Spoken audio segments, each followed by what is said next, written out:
Greetings and welcome to another edition of the Ad Astra Kansas Money Talks podcast. I'm Joe Blubaugh, your host, and I'm joined by Mark Johnson and Bob Schwartz of Bob Schwartz Financial. They have offices in Victoria, Kansas, and Silver Lake, Kansas, and you can find out more about them online and how to contact them at bobschwartzfinancial.com.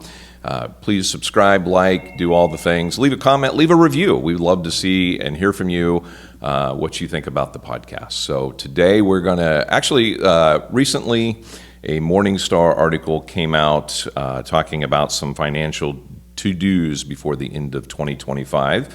And as we record this podcast, we just had our first frost in Kansas, or at least our neck of the woods in Kansas. So it is in fact, today's Halloween, isn't it? Yeah. So it's late October, and we're looking at just 2 more months, 60 days, and we'll be at the end of 2025. So we're going to talk about a few things that this Morningstar article suggested to do, and we're going to go through this. There are some things here where great ideas, and maybe some areas we might talk about some alternative ideas for a couple of these things. So let's talk about maybe the first thing that they said, Mark, is rebalancing your portfolio. So is this something that people should do on a pretty regular basis? It's one thing that if you read and listen listen to certain podcasts, it's something that they're going to tell you to do every year, or some people say semi-annually, whatever it is, but trying to make sure it's a way to reduce risk, pretty much is what they claim, I guess. Bob will tell you that he maybe doesn't necessarily agree with that, and he can kind of explain why. There are times to rebalance, and we'll talk about here in a second, but let Bob kind of talk about what he thinks about that real quick. Yeah, Bob, give us some understanding of why you think that rebalancing, not necessarily a bad thing, but maybe something you don't want to do quite as often. Well, her main point in this point about rebalancing is the biggest benefit of rebalancing is risk reduction, not chasing return. Warren Buffett talks about riding winners. Don't hesitate to ride a winner.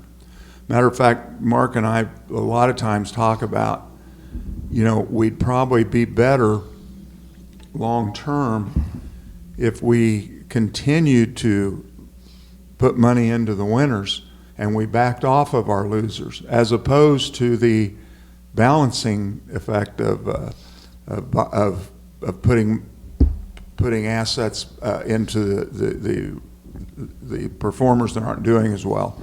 When I started in the industry almost 50 years ago, rebalancing was a big point, and these companies had the rebalancing ability, which we didn't have as investors. And of course now everybody's got a tool. I don't want to say that not having or lowering the risk in a portfolio is a bad thing. I don't want to say that, but we are equity centric. We believe in American equity, and so consequently, when we're rebalancing a portfolio, we're rebalancing to equity.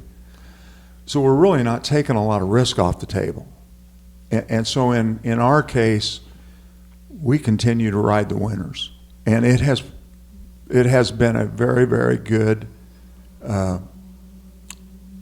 discipline for us to do, and over time, even during 09, 11, 15, 19, all those times when the markets tanked for a period of time, had a reset, we've performed well through those, because those stud companies, when they come back, they come back. Yep. And when we do using dividends to rebalance, that's the other big thing. It's we're always buying companies we feel that are undervalued, right, using the dividends that are being paid to us.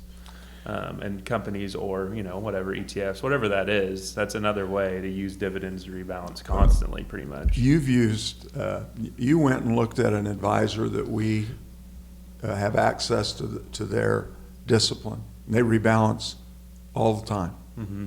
And you've looked at their portfolios. Mark's looked at their portfolio in detail. Rebalances monthly, and basically takes those portfolios to zero return, because the constant rebalancing, nothing has a chance to run.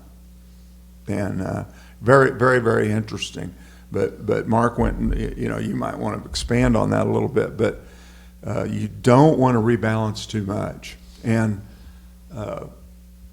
people that have watched this know that we believe in having at least 2 years of income for our retired clients sitting there. So we're constantly rebalancing in that position. But in terms of a pure rebalancing play, that makes sense if you're investing your own money on your own. So you're flying without a safety net. Rebalancing makes a lot of sense. Yeah. And it's a lot easier if you're doing ETFs, index funds, whatever that is. It is a lot easier to rebalance in general, because if you knock a home run out of the park with a stock and it's flying and you see its momentum is still going, it's probably it's pretty difficult psychologically to pull that back. Well, whereas when you look at a fund and you're like, it's doing well, I'll rebalance back into this other one that didn't do this well. There's not maybe an emotional attachment to that thing. So and another point that we have to be very aware of on rebalancing is like trust money or joint tenancy money that's not in a retirement plan. I was just going to ask about tax implications. So yeah, you catch a runner, and there's been a lot of runners. Yeah. And so you catch a runner, and you're sitting there thinking, well, maybe we ought to back this off a little bit. The client's gotten very healthy, and then you sit and look, and the client's making with Social Security and the money they're required to pull from the required minimum distributions, they're looking at $100,000 a year income, and you've got something that's gone up 50 grand. You've just thrown 50 grand onto their income for their Medicare premium. IRMA. Yeah, for IRMA. Yeah, and consequently, we have to be very aware of that. Yep. And use our balancing system. With the client saying, hey, so say they call up and say, hey, we're going to buy a car. Okay. That's a time we're going to rebalance from the sense of we're going to take it out of that flyer and rebalance that way. Or the other way, which we talk about later in this article, is when you're having to take an RMD. You have to take that required minimum distribution. Can't talk. When you have to take that, that's a great time that we liked. And they use that example in this article about how that's a great time to rebalance, and you can take some risk off the table for an elderly client. But again, we are equity centric. We're going to have the money that a client needs in terms of this year, next year, and we're going to, if the market does well, we're going to use that growth to fund their retirement as opposed to their fixed. And that's worked very well for us. Great. Yeah. Let's move on to their second thing that, once again, we're kind of looking at a Morningstar article that came out recently. So one of their second to-do before the end of 2025 is maximize retirement contributions. So what do they mean by that? Because most people are probably already taking care of their putting money away each month. How does she in this article talk about maximizing those contributions? She's talking a lot about, well, first of all, she's talking a lot about making sure you understand what you can put away in the article. If you're over 50, you can have your catch-up provisions, and especially if you're just to turn 50 and whatnot, that you're aware of being able to put more away. But she's also just talks about how, hey, have you fully funded your Roth? Have you taken advantage of your HSA, your IRAs for the year? And then how you can make adjustments, maybe your last couple paychecks, to max those out if you have the capacity. Not everyone obviously has the capacity to do those things, but the article is talking about, and I totally agree with this, is a great thing that you should be doing before the end of the year is if you have the capacity to max out some of these contribution limits, do it. Yeah, that's a good point. Yeah, absolutely. There's nothing wrong with that. It's amazing how many people we talk to, young people, and they'll say, what are you putting into your 401k? Well, I'm putting in the max. Okay, so how much is that a pay period? Well, I think the company matches 6%, so my max is 6. And that's not the maximum that they can put away. And everybody needs to understand what their limits are and then use it to the best of their capacity within their budget. Yeah, and I was guilty of this when I first started investing when I was younger, it's April 1st, and I have not put any money into my Roth for the previous year. You have until April 15th each year to do that. And I would at the time, I don't remember how it was, but, fully fund my Roth and my wife's Roth, and it was a huge chunk of money there right at the end. Hit, right. Right, and not the best way to buy.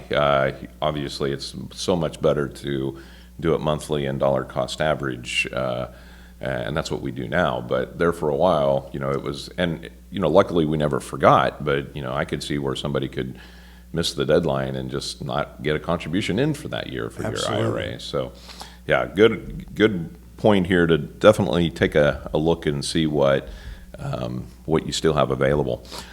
So I do have a quick question, and maybe this is it's just something I'm thinking of off the top of my head. For somebody who's in an employer 401k or can't remember the other 403B, 403B, yeah, 457, 457, or like I was in the thrift savings plan. I kind of know on the thrift, I don't think we could do a lump sum contribution. I don't think. Do most plans offer the ability to do that?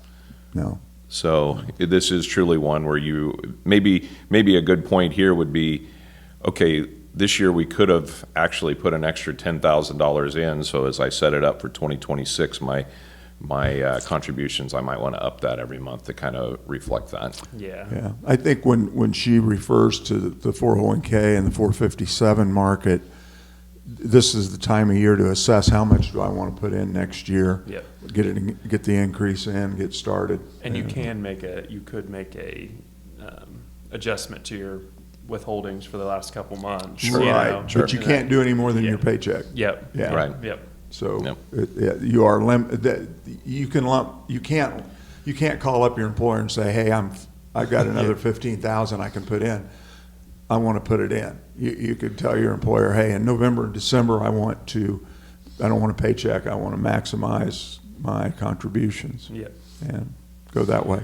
Yeah, and that is something people don't think about because just like you just said, even if you just do it on a short term for a month or two, you could up your contributions to the point where you're getting no paycheck for that last couple months. And on another note on that, on HSAs, you don't know how many times we talk with people that have HSAs and they don't fund them. Yep.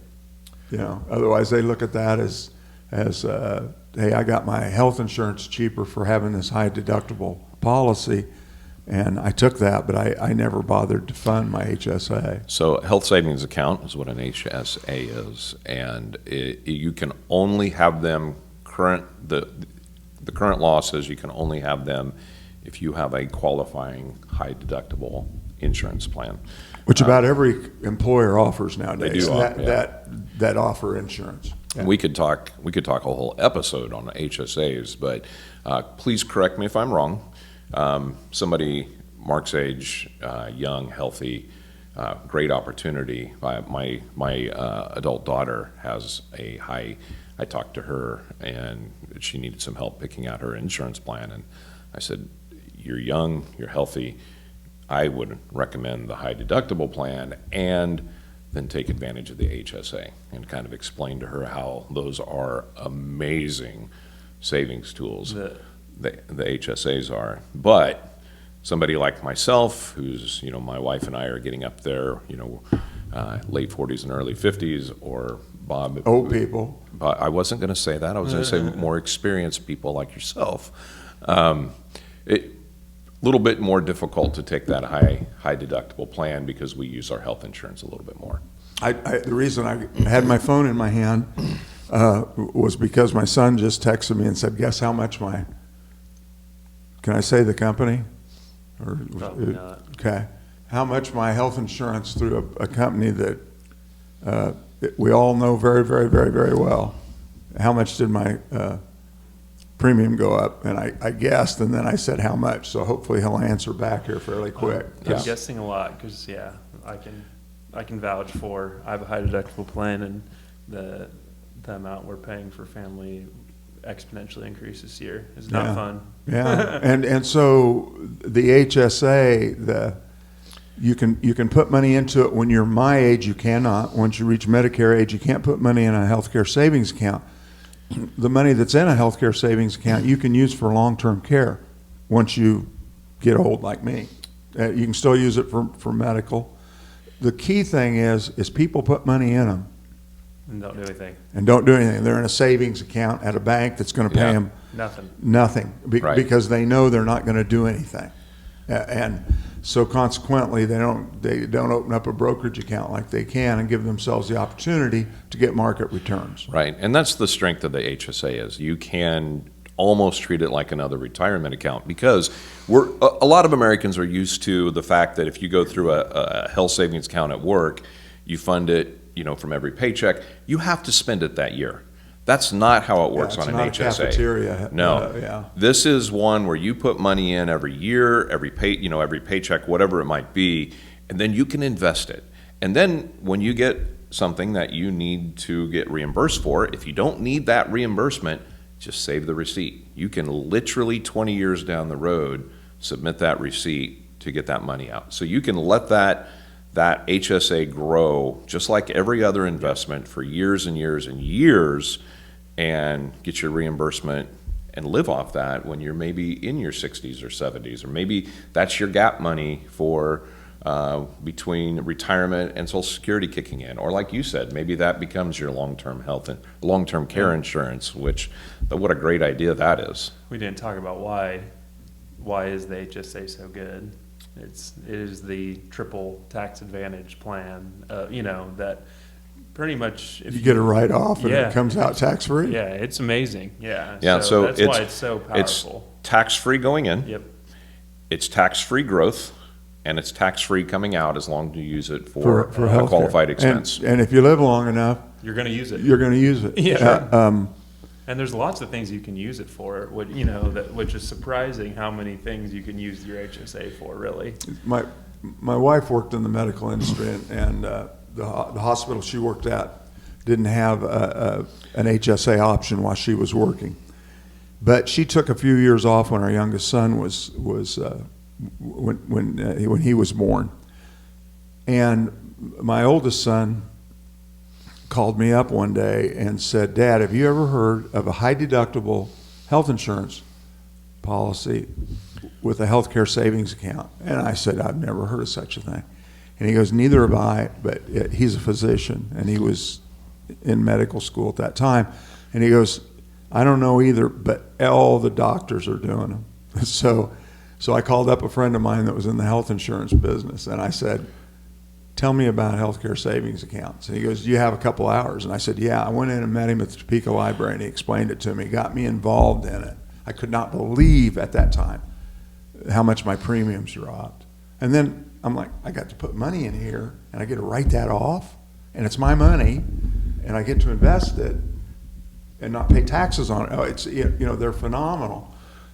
We used it to pay for braces later on for our youngest. And I'm thinking, that was really smart. And then I went, no, don't do that. Yeah, you just paid it. Yeah, just leave it. Yeah. Yeah. He knew of, my friend that was in the medical business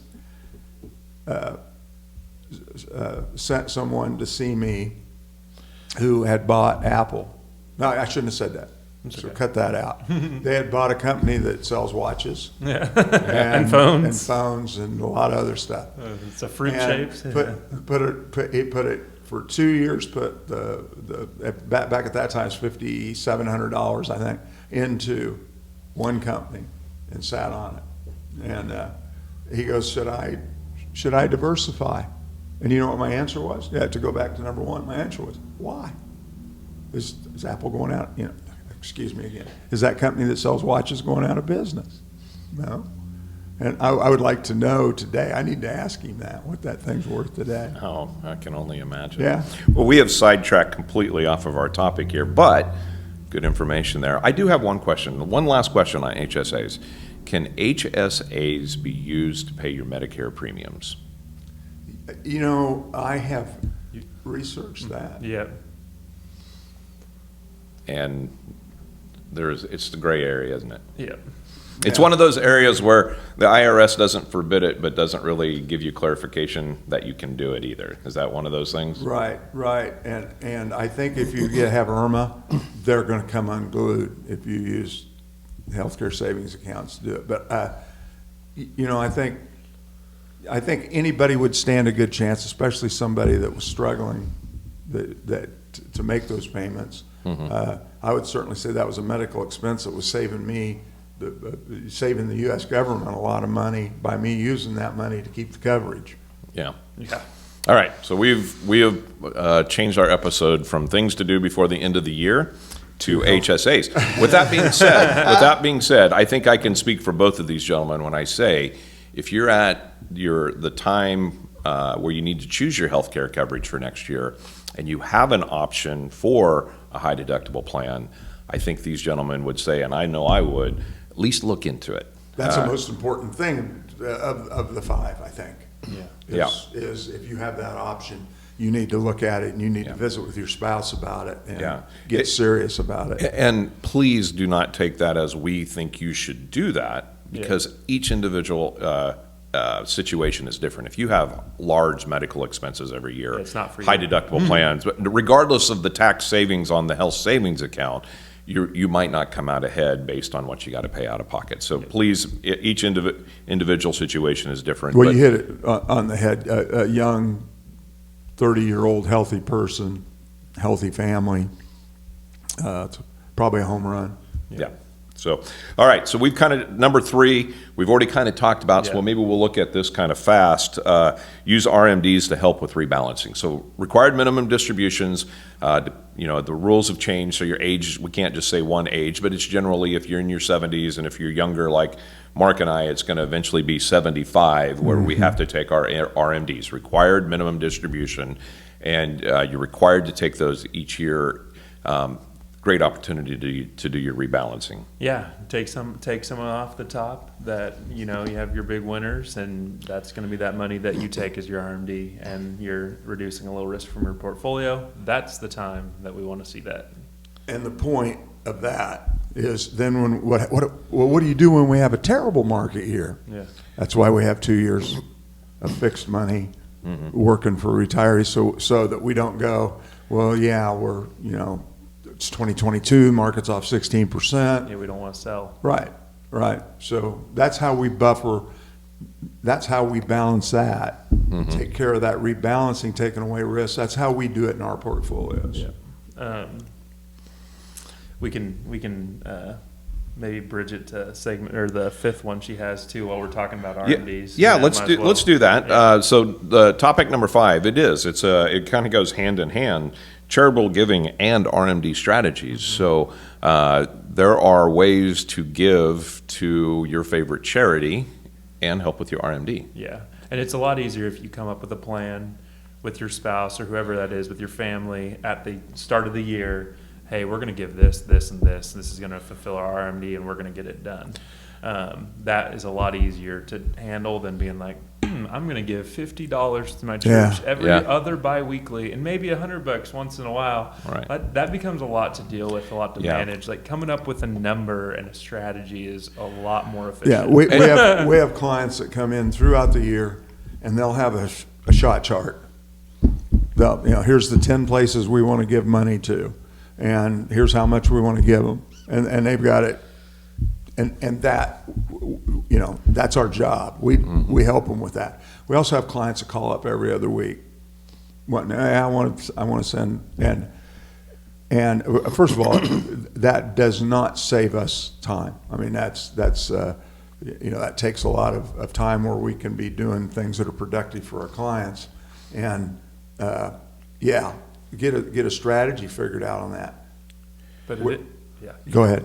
But I was going to say, it is doing it. I mean, people are like, well, I don't want to give my money away. I want to take my money. Why do you take it? It's for tax efficiency. And we're we didn't really discuss that. So qualified charitable distributions, QCDs, you'll hear them called, are you have to be 73 to do it? 70 and a half. 70 and a half. Okay. Doing it. 70 and a half. Once you turn 70 and a half, you do not have to wait until you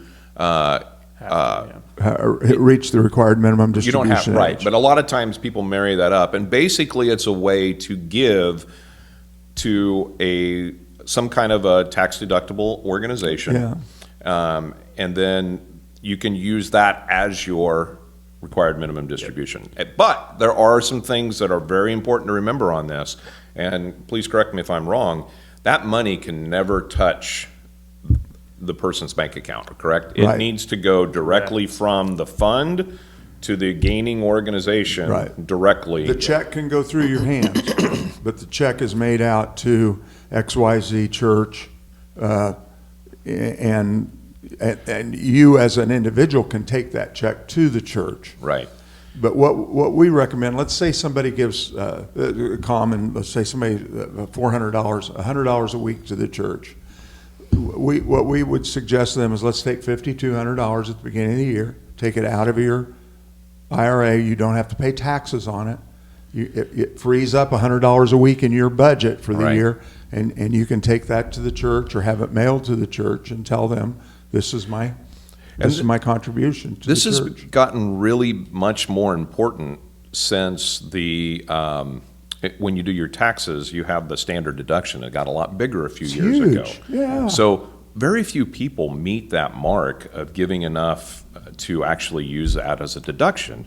So if you do it this way, you get that deduction regardless. Even if you're it's not a deduction per se. You just don't pay taxes on that distribution. So if you took that same $5,200 and you pulled it out of your account and put it in your account and gave $100 a week, you no longer get to deduct that $100 a week, most likely, because you're going to get the standard deduction, and you're going to pay taxes, income taxes, on the $5,200. You're going to pull out $7,000 to get $5,200. Right. And the limit on QCDs is pretty high. Yeah, it's $108,000 you can give per person. Yeah. So we have what I would call a upper middle class client base.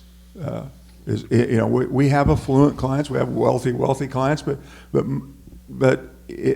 none of our clients reach the threshold of expenses unless they had a terrible health event that cost them a lot of money out of their pocket.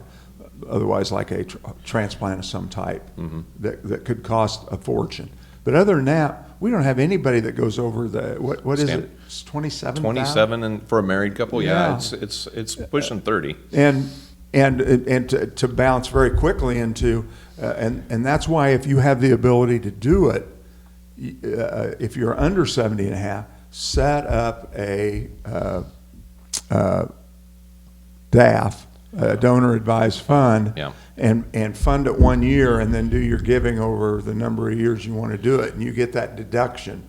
But you want to make sure that's a minimum $50,000 that you're putting in. That might be a good future episode, though, where we talk about setting up a donor advised fund and strategies, and DAFs and CRUDs and CRATs and things like that. All the acronyms. Yeah. All the acronyms. Yeah. So I'm gonna start feeling like I'm in church. Yeah. The bottom line on this one is, if you're charitably inclined and you are at that point where you're needing to take your required minimum distributions, they are actually just perfect. They dovetail so nicely together. We've got clients that have become very, very giving in their. I was just going through our list of the ones to do the end of the year yesterday, and one of our great clients, they're just school teachers. And they gave away their whole required minimum distribution over, and we've got a lot that do that, and, Yeah, and that's great. really neat. And Yeah. and it saves them from going into a higher tax bracket. Yeah. It saves them from IRMA. There's there's good lots things of about strategies there. But the thing I want to focus on is, and this is me personally, what I feel is when you get to that point, and I'm getting closer to that, there's so many strategies and there's so many ways to make mistakes or be very efficient with your money when you get into that retirement time frame that, to me at least, it got to the point where I felt it was overwhelming and I needed help. And great segue here. If you feel that way and need help, I got two guys right here that can help you with it. So we're going to wrap up that episode. We skipped over step number 4, but we kind of already had talked about it, which is review your insurance coverage. You need to do that every year. Oh, no we matter could do a what. whole show on that. Yes, You want to talk about absolutely. saving people money? Yeah. Yeah. So especially as we already mentioned, with premiums just skyrocketing as they have for years now. Does your homeowners go down? Anybody? Oh yeah, no. Sadly not. So anyway, we're going to wrap up this episode. Once again, if you're looking for some help as you get ready to enter, or maybe you're already in retirement, or maybe you just want to start saving for retirement, go to bobschwartzfinancial.com. These gentlemen would glad to help you with whatever your situation might be. So gentlemen, thank you for another great episode. If you're watching us on YouTube or listening to us on a podcast, give us a thumbs up, subscribe, do a review. We'd really appreciate all that. And gentlemen, have a great weekend. Thank you, And Joe. Happy Halloween. Happy Halloween. Take care.